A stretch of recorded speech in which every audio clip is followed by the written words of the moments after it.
Hola, ¿cómo están?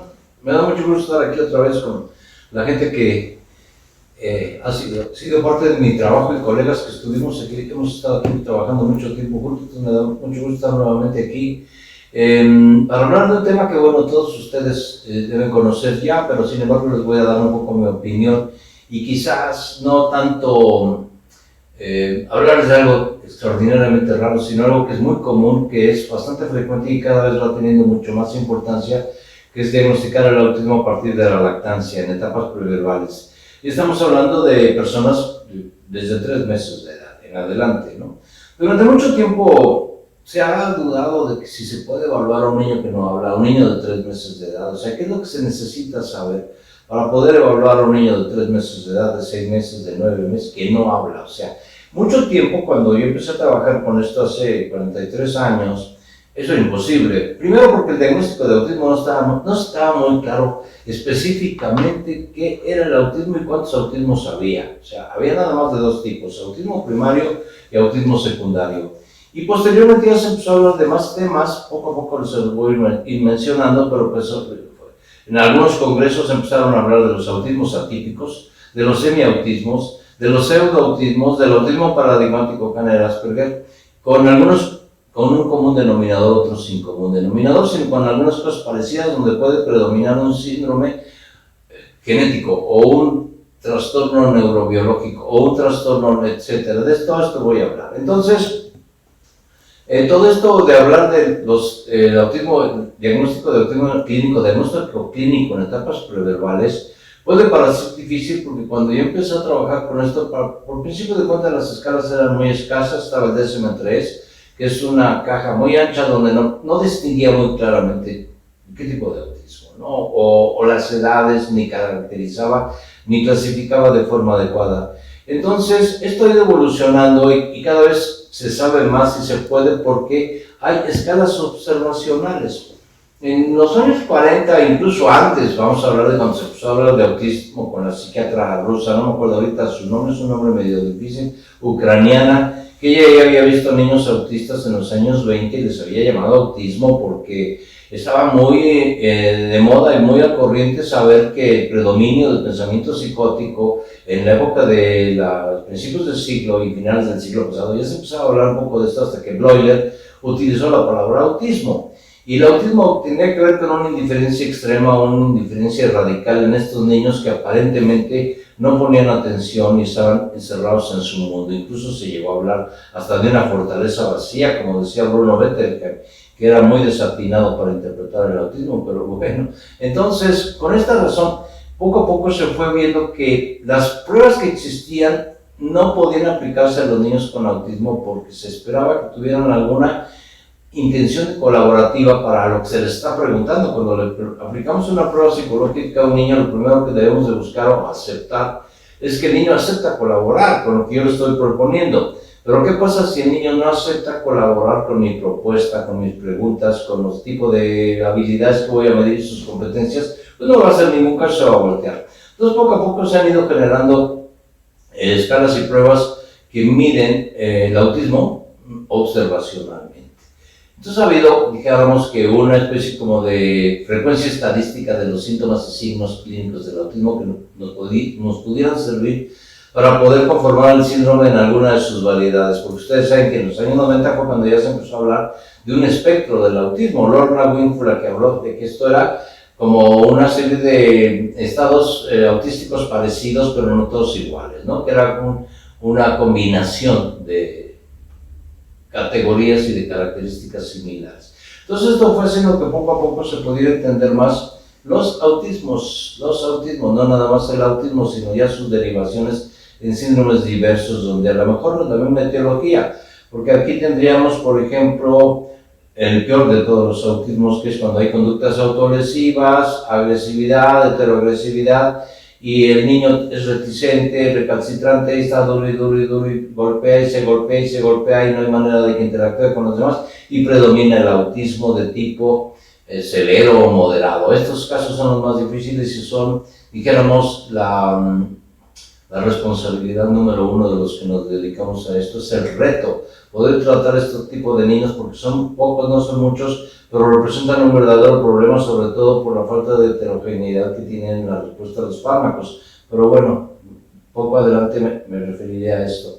Entonces, conforme se ha ido sabiendo cada vez más sobre el autismo, se sabe qué es lo que puede tener un niño con autismo y lo que no puede tener, y qué ventajas otorga tener autismo. Porque tampoco es así como decir, ah, Chirión es una mala noticia, una noticia terrible, tiene autismo. Sí, pero eso no lo condena necesariamente a un futuro homogéneo para todos los casos, sino aquí va a depender de muchas cosas. Entonces, aquí voy a hablar un poco de la evolución de esto. O sea, los primeros que se interesaron en los problemas de la comunicación y del lenguaje, no voy a hablar del faraón samético, porque esto ya es 600 años antes de Cristo, cuando alguien se interesó, el faraón se interesó por saber, pero no voy a hablar mucho de esto, cuál era el idioma original de los niños, ¿no? Entonces hizo un experimento con los niños, etc. Bueno, eso ya lo he contado, no me voy a detener mucho, pero poco a poco ha ido evolucionando esto y se han ido enfocando más que nada los programas en el siglo XVI en España, un monje que se llamaba Ponce de León y luego otro, así hubo varios,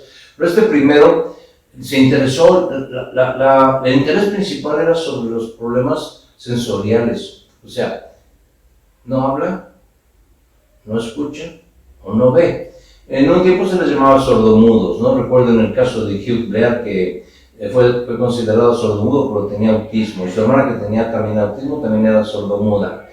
No son sordomudos, son sordos y por eso no hablan, o puede ser que hay una combinación de otros factores que tenga que ver con otras alteraciones neurológicas que imposibiliten el hablar adecuadamente. Pero bueno, una de las cosas que más ha llevado la atención es una deficiencia sensorial, o sea, eso es lo que preocupó primero. Entonces, poco a poco esto fue evolucionando, porque todavía sigo preguntándoles, o sea, ¿qué hacemos los especialistas en salud mental, los psiquiatras, los psicólogos, los neurólogos? O sea, ¿a qué nos enfrentamos? ¿Qué es el problema que estamos viendo? ¿Es una enfermedad? ¿Es un trastorno? ¿Es algo que se puede resolver con cirugía? ¿Es algo que tiene un marcador biológico? Entonces, esta pregunta sobre qué cosa es lo que nosotros vemos como alteración, como patología, como trastorno, ha ido cambiando. Y su enfoque, bueno, va desde el enfoque sensorial, averiguar cómo podemos ayudar a alguien que no habla, o a alguien que no ve, o a alguien que es ciego, que esto ha ido evolucionando poco a poco con el sistema Braille, lo que ustedes quieran. Entonces, la psiquiatría infantil fue poco a poco interesándose en este tipo de problemas, pero fue ya muy adelante del siglo XX cuando los psiquiatras de adultos o los psicólogos de adultos se interesaron en la situación de los niños, pero a pesar de que ha habido la colaboración de la pedagogía, de la educación especial, durante un tiempo el marcador idóneo en principios del siglo XX, en 1905, el marcador era el coeficiente intelectual, que no se llamaba así, era la medición de la inteligencia con la prueba de Binet. Binet fue el primero que creó una idea de esto de poder diferenciar, y se creó la psicología que podía diferenciar o selectiva categorías de niños de acuerdo al pensamiento, a la inteligencia, lo que sea, en edad escolar. Otro alumno de él que fue Piaget. Piaget también se siguió después con una prueba sobre el estudio de la inteligencia. Entonces ahí viene la pregunta, ¿qué buscábamos? O sea, insisto, vamos a ir poco a poco sobre el autismo en etapas preverbales, ¿no? Pero ¿qué buscábamos? ¿Qué se buscaba? Coeficiente intelectual.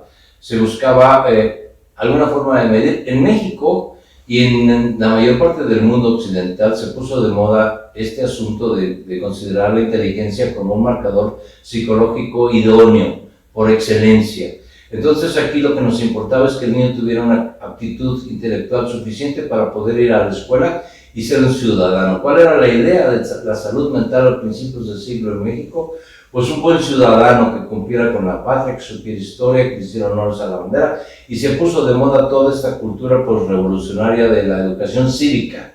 El niño tendría que buscarse por medio de la escuela era la que determinaba quién podía ser apto y quién no podía ser apto. Hay muchos detalles en esto, sobre todo quién inventó la palabra psiquiatría, y no voy a hablar porque me estoy más horas. Pero esto fue evolucionando, y a partir de que se buscó el coeficiente intelectual como un marcador psicológico por excelencia, la escuela tomó predominio como la predictora o la predicción benévola de poder decir Quien puede con la escuela ya la hizo, ¿no? Pero entonces la pregunta es si los demás elementos que no tienen que ver necesariamente con la escuela y con el coeficiente intelectual, sino con la psicopatología, ¿qué va a ser de ellos? Entonces dice, bueno, vamos a hacer un lado esto y vamos a pensar un poco. Entonces en México se crea la clínica de la conducta, desde los años 30, 40, por ahí, no me crean mucho, pero por ahí va, y la clínica de Eutolalia, que son dos clínicas que todavía existen, pero están como muy subestimadas, cosa que no debería de ser. Entonces ahí empezaron a atender problemas de lenguaje, problemas de comunicación, problemas psiquiátricos diversos, pero con un enfoque psicopedagógico. Esto no era malo.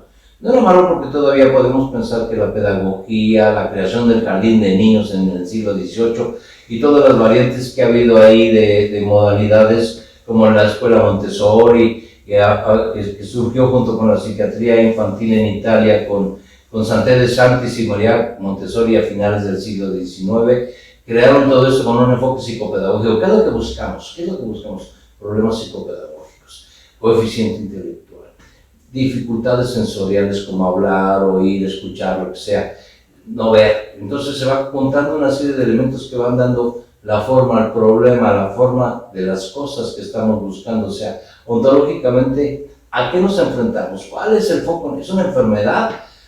Durante mucho tiempo se ha pensado que la psiquiatría infantil es una área subsidiada por la psiquiatría de adultos. La psiquiatría de adultos, o sea, psiquiatría general, ha sido subsidiada de la medicina y de la neurología y de la pediatría y de la no sé qué. Pero actualmente ya es situación en la que se debe considerar que la psiquiatría infantil debería subsidiar a los psiquiatras generales. O sea, debería ser al revés, deberían estudiar psiquiatría infantil primero para que pudieran entender que en alguna medida lo que están viendo ellos son problemas crónicos. Por un lado, pensaríamos que existen los trastornos del desarrollo, que es lo más difícil y lo más propiamente paidopsiquiátrico, y por otro lado los trastornos psiquiátricos que puede padecer un niño que se padece de manera análoga al adulto. Entonces va tomando esto forma cada vez más clara, hasta que poco a poco se llega a una consideración más básica de que se puede hacer un diagnóstico de autismo por pruebas observacionales, pero no solamente para identificar elementos de disfuncionalidad de tipo autístico, porque eso es fácil. El diagnóstico de autismo en la actualidad, para un especialista es relativamente sencillo, nada más hacer diagnóstico, confirmarlo, cuantificarlo, categorizarlo, ubicarlo y encontrar comorbilidades, eso ya es otra cosa. Entonces, conforme esto se va generalizando, cada vez se hace más necesario poder detectar el autismo en etapas más tempranas. ¿Por qué se habla de dificultades cualitativas en la interacción social recíproca, dificultades cualitativas en la comunicación y en el lenguaje, restricción en los intereses, tics, movimientos estereotipados y luego otro tipo de comorbilidades? Pero esto deja algo muy amplio y difícil de poder reconocer en una síntesis o en una especie de sinopsis clínica. Por el avance de todo esto, ha habido ya aportaciones muy interesantes que tienen que ver con el desarrollo cognitivo, cosa que no se sabía antes, porque en el momento en el que estamos pensando de medir la inteligencia y poder tener un coeficiente intelectual y poder tener un índice de flexibilidad y entender esto y entender lo otro, se va llegando al momento en el que lo que más interesa actualmente son las funciones mentales. Pero las funciones mentales, mucho tiempo se decía, no se puede valorar a un niño con autismo antes de los 3 años. ¿Por qué? Pues porque no se puede. Bueno, no se puede porque el que está diciendo esto no conoce cuáles son las funciones mentales o los procesos de mentalización desde el nacimiento. Esto ha dado lugar a la posibilidad de que ahora sí, si se estudia ciencias cognitivas muy específicamente y podemos identificar los factores de disfuncionalidad autística. ¿En qué consiste los autismos, las variedades de autismo? Primero hay que dominarlo. Y segundo, ¿en qué consiste la identificación de factores de funcionalidad que llamaríamos en este caso estándares de similaridad compartida, que tiene que ver con las competencias que tiene un niño que son similares a las competencias que puede tener un niño que no tiene autismo? Entonces así vamos avanzando para poder medir la inteligencia, la comunicación, el lenguaje, los niveles de adaptación en diversas etapas de la vida preescolar. Pero cuando estamos hablando cada vez más abajo, más pequeños, más jóvenes, más inmaduros y más recién nacidos, ¿qué es lo que va a pasar? Bueno, nos vamos acercando a elementos que tienen el mismo común denominador y que son los factores que producen o que promueven la mentalización, o sea, la capacidad del bebé de poder tener funciones mentales que permitan identificarlas en sí mismo, o sea, autoidentificarlas y identificarlas en las demás personas. Esto fue un paso gigantesco. Recuerden ustedes que todavía por los años 90, por ahí sí se puso mucho de moda esto de la teoría de la mente. La teoría de la mente que la promovieron dos etólogos, Woodruff y Premack, eran dos estudiosos de la conducta de animales, sobre todo chimpancés y bonobos. Ellos lo que pretendían era averiguar si los chimpancés, sobre todo los bonobos, tenían conciencia de sí mismos. Entonces, lo que hicieron fue anestesiar a un grupo de chimpancés y luego los maquillaban. Y mientras los maquillaban, los ponían frente a un espejo, a ver qué reacción tenían. Para sorpresa de los etólogos, los chimpancés se quedaban un poco sorprendidos de verse en el espejo maquillados y se llevaban las manos a la cara, como si hubiera reconocimiento sinestésico. Esto es una conducta común en los bebés, o sea, antes del primer año los bebés ya se empiezan a reconocer en el espejo. Y bueno, por ahí otras cosas que me voy a referir por ahí. Pero entonces este reconocimiento kinestésico de los chimpancés les hizo creer o pensar que los chimpancés podían tener conciencia de sí mismos, o sea, autoconciencia. Esto finalmente se descartó y se supo que tenían como atisbos de preconciencia, de conciencia de sí mismo, haciendo una diferencia entre la conciencia, que sí la tienen, y la autoconciencia, que ya es la representación de sí mismo en situaciones imaginarias posibles, probables, lo que sea, con imágenes mentales, figuras mentales y con descripción verbal. Entonces aquí vamos llegando poco a poco a la idea de que son varios factores los que tenemos que valorar a través de diferentes etapas del desarrollo, cada vez más precoces, entre más sabemos de esto. Entonces se va estableciendo el desarrollo de la autoconciencia, en qué nivel va a estar, el desarrollo de la comunicación, el desarrollo del lenguaje, qué tipo de palabras, preverbales, no verbales, etc. Esto va teniendo una importancia jerárquica y cada vez se conforma más el objeto de nuestro estudio. ¿Qué es el autismo? Entonces la respuesta es no tanto qué es el autismo, porque es una alteración que produce cambios en las funciones cognitivas, etcétera, etcétera. Pero podríamos decir que no es el autismo, o sea, ¿qué es lo que puede suceder cuando el autismo pudiera tratarse y entonces tener en consideración un avance en la evolución del niño porque fue diagnosticado muy tempranamente a los 3 meses de edad? ¿Es esto posible? Sí, es de lo que les estoy hablando. Entonces, con el avance de este tipo de conocimientos, insisto, el conocimiento de las escalas para medir la inteligencia, luego la escala de Piaget, las etapas de Piaget, como Piaget hablaba de la etapa preoperacional. Entonces, claro, él fue uno de los fundadores, no fue el número 1, porque por ahí ya se había hablado, Platón y Aristóteles ya hablaban de la lógica de Aristóteles y de la forma de pensar y no sé qué, pero también Kant ya había adelantado que todo pasa al entendimiento a través de los sentidos, excepto el entendimiento mismo. Entonces la pregunta es, ¿y qué es el entendimiento? Pues es la mente. ¿Y la mente qué cosa es? Es un sistema lógico-semántico. Este sistema lógico-semántico se puede simplificar hablando de funciones lógicas que permiten la comunicación y otras muchas cosas como la operatividad mental a través de operaciones como las matemáticas, el álgebra, la física. Eso es una operatividad de funcionamiento mental. Y la otra es poder darle valor a esto que son las emociones. Y entre lo semántico y lo lógico, se inserta el lenguaje, que el lenguaje viene a funcionar como algo que puede primero comunicar lo que percibo objetivamente como cosas, ponerles nombre y archivarlas en la memoria. Ahorita van a ver, esto es bastante complicado y el tema se podría ampliar mucho más. Pero entonces empieza a ver la posibilidad de comunicar y la posibilidad de hablar, que sería describir los procesos mentales y poder describir los procesos mentales que tiene otra persona por intersubjetividad. Entonces, a raíz de que esto va evolucionando y se va sabiendo mejor, se hace más evidente que se pueden medir los procesos de mentalización en etapas muy tempranas. ¿Cuáles son estos procesos de mentalización? Bueno, son muchos, pero lo primero que tenemos que preguntar cuando tenemos a alguien que tiene la sospecha de tener algo es, ¿por qué sospechas? ¿Por qué sospechas que tiene algo? O sea, ¿qué es lo que tendría que tener este niño para que tú no sospecharas de que tiene algo? Lo que comúnmente dicen las mamás, no habla. ¿Qué edad tiene el bebé? El niño, pues tiene 3 años, ¿no? Entonces, ¿no habla nada? No habla nada.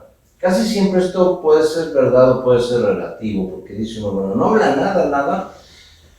Bueno, se queja, grita, hace chillidos, ¿no? Entonces, no verbal, porque sus emisiones son emocionales, etcétera, etcétera. Y entonces, ¿por qué a los 3 años nos llama la atención? Porque a los 3 años ya debería de hablar. Entonces, una vez que dice no habla, entonces uno dice, bueno, y piensa. La madre no nos va a decir si piensa o no piensa, sino nos va a decir, bueno, sí me doy cuenta de cuando quiere algo. ¿Y por qué? Pues porque me lleva de la mano. Eso se llama solicitud imperativa de agente auxiliar. O a veces dice señala. Entonces uno, eso está bien, esto ya está mejor, porque si ya señala, esto ya implica que el bebé quiere solicitar la atención de la persona que está con él para focalizarle y dirigirle y decirle, entonces, ¿qué quiere decir eso? Muchas cosas. O sea, puede ser un niño de año y medio, y entonces lo que quiere es, quiero que pienses lo que te está haciendo o lo que te está señalando mi dedo. Y entonces puede ser la presencia de una rata, o de un juguete, o de un alimento, quiero que me lo des, quiero que lo notes, quiero que lo quites. O sea, quiero que pienses. Entonces, a partir del señalamiento hablamos de que ya empieza a haber un atisbo de pensamiento comunicativo, y eso le llamaríamos intencionalidad comunicativa. Entonces, es una de las cosas que vamos a medir. Primero que nada, a los 3 meses vamos a medir, lo primero es la mirada. O sea, uno le dice a la mamá, el niño tiene 3 años y no habla. Bueno, cuando tenía año y medio, ¿qué pasó? Comúnmente dicen, al año y medio dejó de hablar. Esto se puede confundir con el síndrome de Haller. Recuerden ustedes que el síndrome de Haller es un síndrome desintegrativo, pseudo desintegrativo, porque no necesariamente se convierte en eso, pero lo que se describe en este síndrome es que el bebé empieza con una buena evolución, nace bien, va correctamente desarrollándose, y de pronto al año y medio se detiene el desarrollo, se suspende y se vuelve estático. Y después el bebé recobra las funciones, pero por eso se llamaba un síndrome desintegrativo, porque estamos hablando de principios del siglo XX, ¿no? 1905, por ahí, no sé. Entonces, cuando esto se produce, se puede recuperar, y se describía que tenía formas anómalas de evolución, empezaba el bebé a evolucionar de manera rara. Todos los que tienen ya experiencia en el autismo saben que el autismo debuta de 2 maneras, o es desde el nacimiento directamente, originalmente, o va bien y de repente se detiene al año 6 meses, y se suspende y el desarrollo se convierte en algo semiestático o estático, y después puede evolucionar positivamente y convertirse en un síndrome de evolución transitoria que va hacia la funcionalidad. Esto es una serie de etapas que hay que reconocer, porque depende mucho del momento en el que podamos intervenir y manejarlo. Entonces, a veces le decimos, bueno, tiene 3 años y no habla, no, se comunica, bueno, sí se intenta comunicarse y señala. ¿Habla o no habla? Sí habla, pero dice nada más palabras sueltas, o tiene intención comunicativa como o señala y hace algún berrinche, o de repente puede decir palabras cruces. Entonces, no verbal, preverbal, semiverbal y verbal. A los 3 meses de edad, obviamente que va a ser no verbal, pero entonces uno le puede interrogar a la madre retrospectivamente. Tiene 3 años y no habla, pero usted podría afirmar que el niño entendía, o desde antes de que tuviera esta dificultad, había alguna señal que pudiera indicarnos que el niño estaba bien. Entonces la mamá dice, ¿como cuál? El niño le pareció en algún momento durante el primer año de vida sordo, muy retraído, como si fuera indiferente de lo que pasa, como si fuera ciego, como si no prestara atención a las luces o a los sonidos o a cosas. Sí. Alguna vez pensé que era sordo y lo llevé y le tomé una audiometría. Y sí empieza. Entonces, en ese momento, cuando se empieza a sospechar que el bebé es sordo, o que es ciego, o que tiene alguna anomalía en el comportamiento, que es muy retraído, es cuando le demos la posibilidad de considerar propiamente el diagnóstico de autismo. Entonces, ¿qué vamos a medir ahí? Estándares de similaridad compartida. ¿Y estos cuáles son? Bueno, yo tengo una guía clínica que les puede ofrecer a ustedes los estándares más comunes que podemos identificar a partir de los 3 meses. y que entonces sería la respuesta afirmativa de que el bebé parecía sordo, parecía ciego o parecía muy retraído, o mientras usted lo amamantaba o le daba de comer, la miraba a los ojos. Si ustedes conocen bebés o han visto algún video sobre cómo una madre amamanta a un niño o cómo lo baña, se van a dar cuenta que el bebé no pierde detalle de la dirección de la mirada de la madre. ¿Y en qué se fija? En el iris y en la pupila.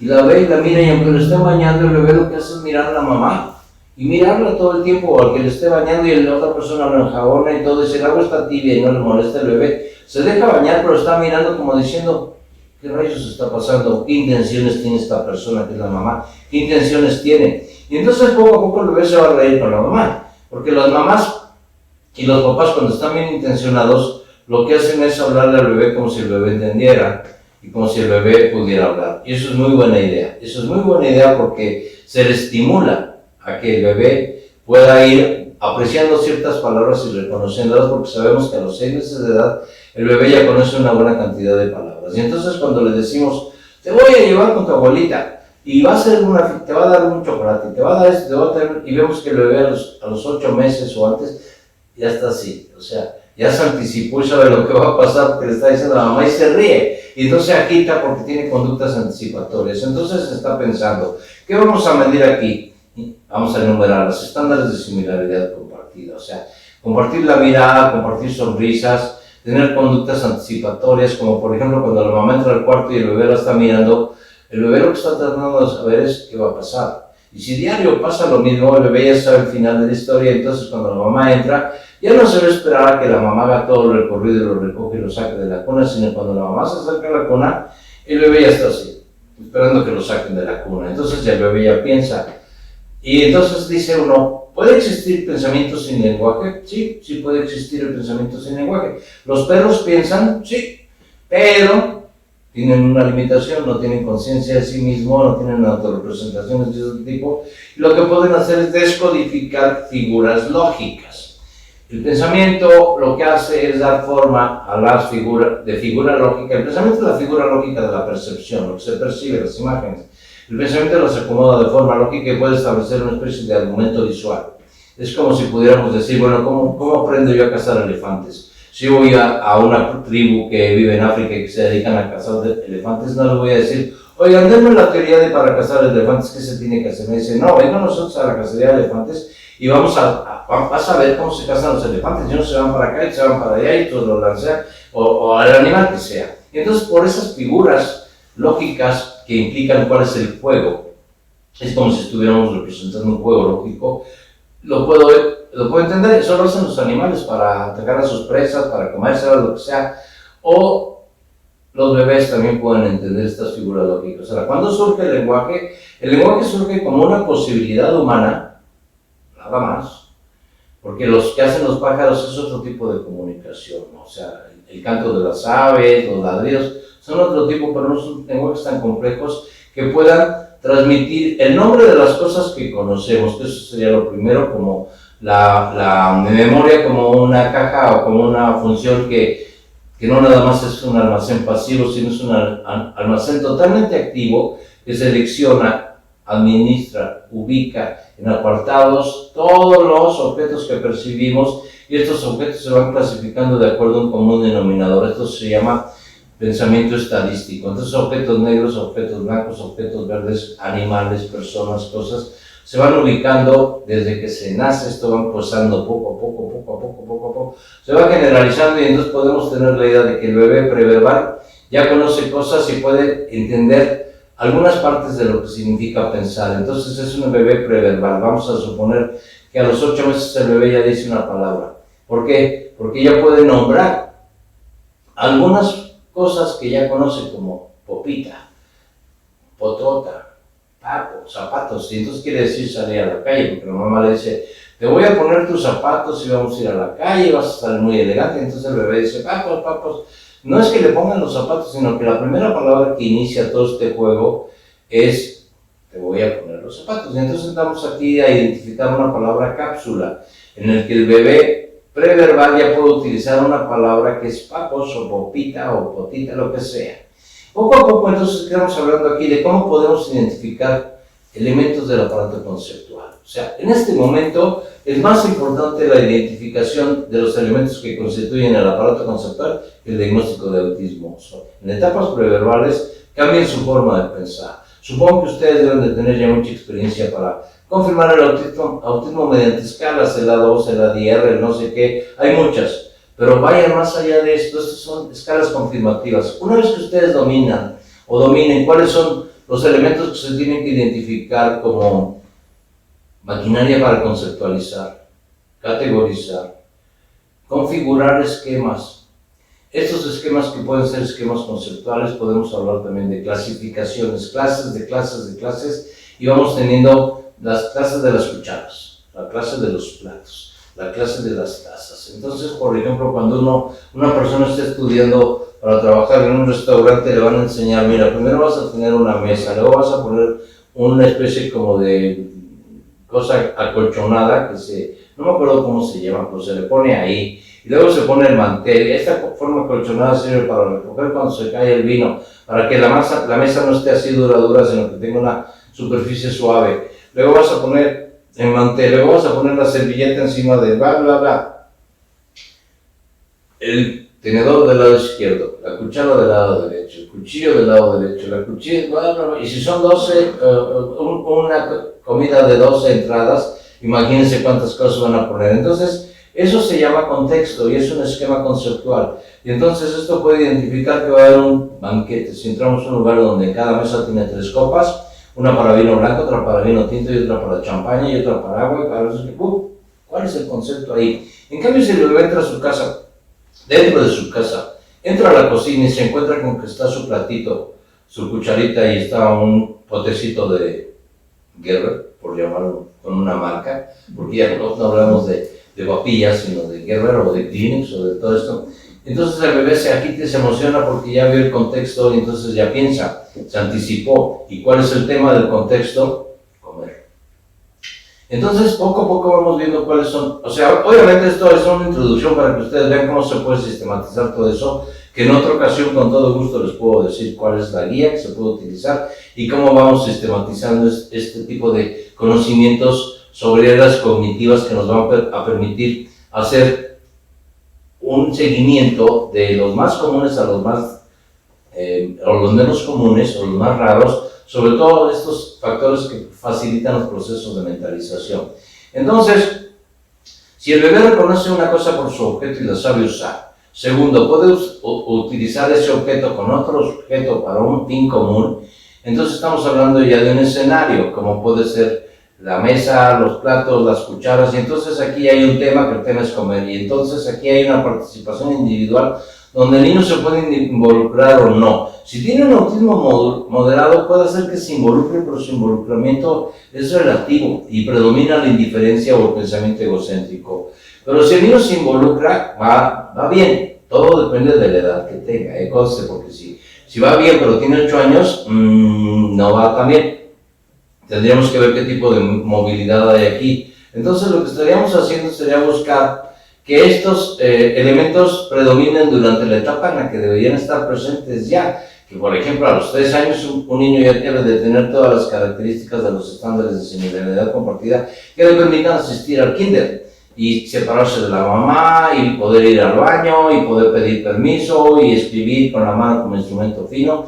Eso sería lo que se pediría, pero así, a partir de esto que llegara a los 3 años, que sería la culminación de la autoconciencia y de todos estos elementos comunes en las etapas preverbales, podríamos ir viendo subniveles. Estos subniveles son múltiples y a medida en la que ustedes conozcan más, mejor van a poder hacer el diagnóstico. Entonces, por ese seguimiento visual, podría ser que da los bracitos, que sí se deja cargar, que comparte sonrisas, que busca estimulantes o traductores semánticos cuando voltea a ver a la mamá como diciendo, explícame qué está pasando. Entonces, poco a poco podemos ir teniendo un trasfondo que nos dice cuáles son las conductas que vamos a buscar como estándares que pueden ser lo que buscamos. Esto es muy importante. Ya se lo sé, aquí a las personas de la clínica del autismo ya lo saben, se los he dicho muchas veces en la época en la que yo venía más frecuentemente. Pero cuando dice, ¿cómo puedo averiguar si el bebé cree en algo? O sea, porque el examen mental es la verificación de un sistema de creencias en cuanto a funcionalidad. Entonces, bueno, pues un niño que habla y un adulto que habla me puede decir cuál es su sistema de creencias, porque creo que nadie me quiere, creo que me están engañando, creo que Dios me habla, creo que me siento mal. Pero ¿qué pasa con un bebé de 6 meses? ¿El bebé cree algo? ¿Un bebé de 8 meses, el bebé cree algo? Sí cree. Entonces, ¿cómo voy a saber qué cree? Tengo que insinuarle o que inducirlo a que crea. Entonces aquí es muy sencillo, lo que hacen las mamás, los papás, engañarlo. Qué rico, tan sabroso.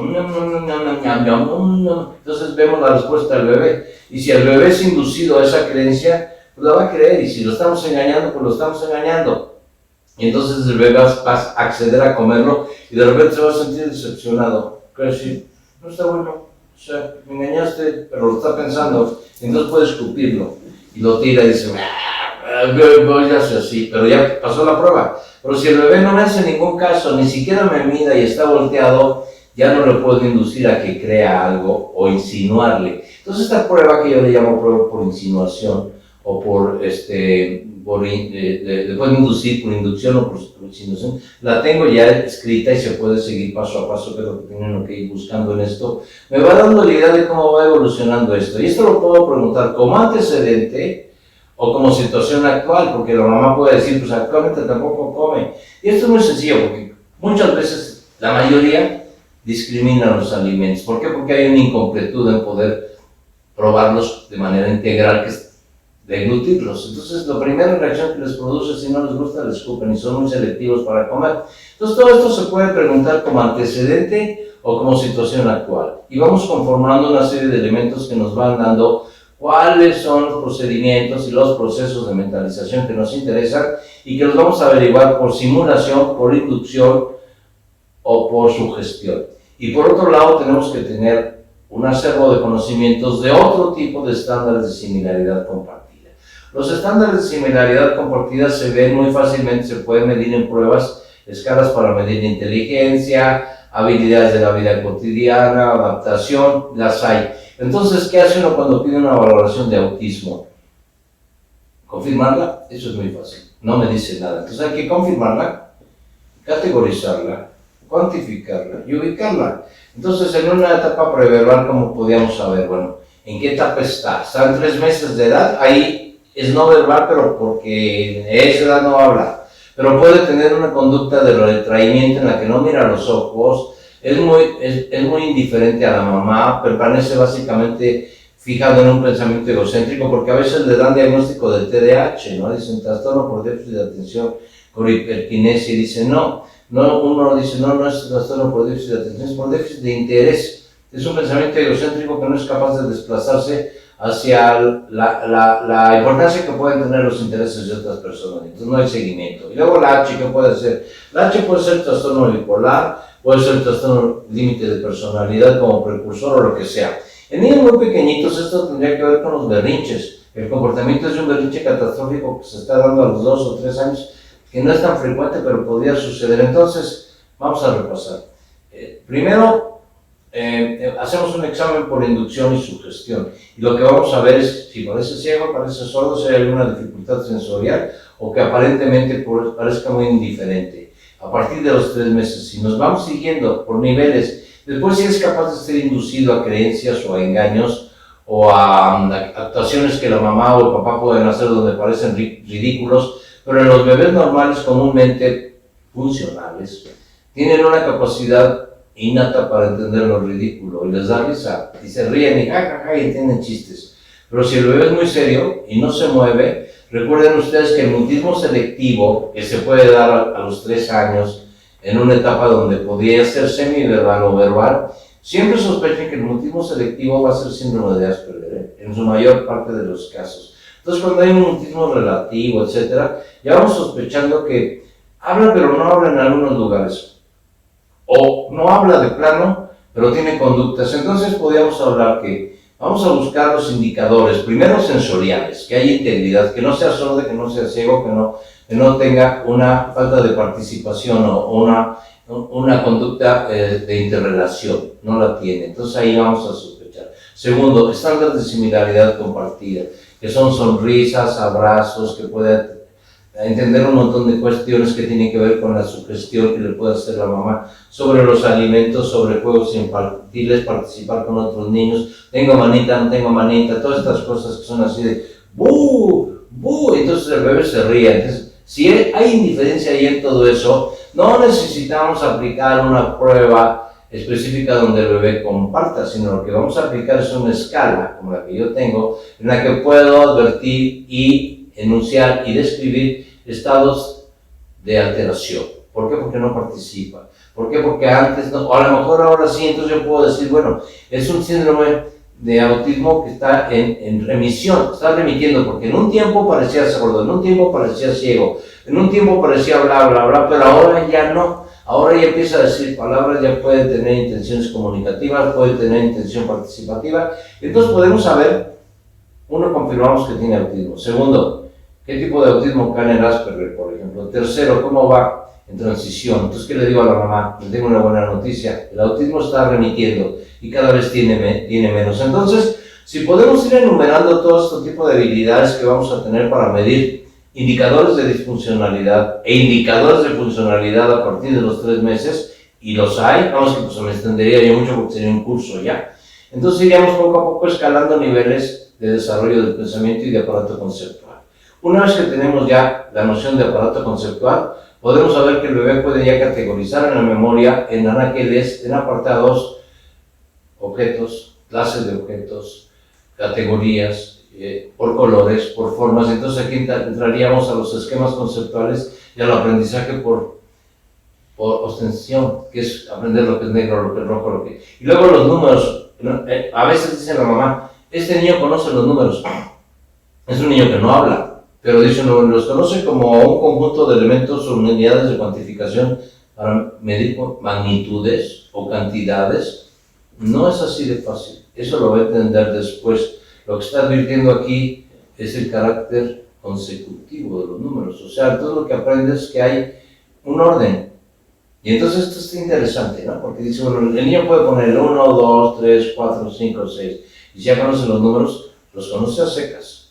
Lo único que puedes entender es que hay una secuencia en el orden. Entonces el 1, luego el 2, luego el 3, antecedente, consecuente, antecedente. Esos son los rudimentos de los números. Y entonces eso se puede medir, se puede ver. Las letras, cómo aunque no hable, las puede ordenar. Entonces, ¿qué ya va a hablar? No. Las letras son símbolos y le llaman la atención particularmente, igual que los números, pero la primera vez que las percibe con un orden. Y con esta tendencia que tiene el aparato conceptual de darle forma lógica a todo lo que percibe, que son figuras lógicas, lo que se percibe es una imagen de secuencias. Entonces va por el 1, 2, 3, el A, B, C, D, y después empieza a darse cuenta que esto tiene un significado dependiendo del orden en el que se acomoden. ¿Cómo que el orden? Sí, y ahí viene la decepción. El niño sabía del 1 al 10 muy bien, muy padrito. ¿Y eso para qué sirve? Para nada más sabe la forma. Y los puede decir 1, 2, 3, 4, sí. Pero ¿qué pasa si le cambia el orden? Se va a enojar. O se va a quedar muy desconcertado. ¿Por qué estás cambiando el orden? Porque estoy poniendo 35 más 18. Entonces, ¿eso qué es? Bueno, pues el orden va dando cantidades distintas. Y las secuencias, el orden de los números habla de unidades, decenas, centenas, unidades de millar. Cuando ustedes hacen una suma razonada van a ver qué problema es, porque no es 3 y llevamos 2, 2 y llevamos 1. No. ¿Una qué? Una unidad de millar, una unidad de centena, una unidad de bla, bla, bla, bla, bla. Entonces el niño ya puede utilizar estos esquemas conceptuales, no nada más por el orden secuencial de los números, sino porque lo que tiene que ver con el orden de los conceptos numéricos, como sumar, restar, multiplicar, que no son más que funciones mentales. Bueno, entonces, para terminar, debo decirles que sí hay elementos y que entonces, en síntesis, el diagnóstico del autismo en etapas preverbales va a ser predominantemente de reconocer identificadores de funciones mentales, procesos de mentalización, conceptualización y esquemas conceptuales. Y se puede medir esto a partir del nacimiento, no tanto tan temprano, pero a partir de que empieza a haber ya manifestaciones y podemos saber niveles. Yo estoy trabajando con una guía clínica en todo esto y no nada más se va a confirmar el autismo, si se confirma, se cuantifica, se categoriza, se ubica y se encuentra psicopatología. Espero que esto les haya despertado algún interés por abrirse un poco más sobre las nuevas posibilidades que hay, que por un lado, bueno, tendrían que ver con las etapas más tempranas que hay, y por otro con la evolución de estas etapas que pueden dar un mejor pronóstico si podemos identificar en este grupo de niños que comúnmente pertenecen al síndrome Canner-Asperger, que se le tiene más posibilidades, aunque puede haber síndromes fijos aún ahí, pero parece ser que este es el que ofrece más aperturas que los autismos atípicos, que tienden a ser fijos y que se manifiestan desde el nacimiento, pero son estáticos o semiestáticos en cuanto a la evolución del desarrollo. Con eso termino, me da mucho gusto saludarlos, participar con ustedes y con todo gusto, cuando quieran, nos volveremos a ver.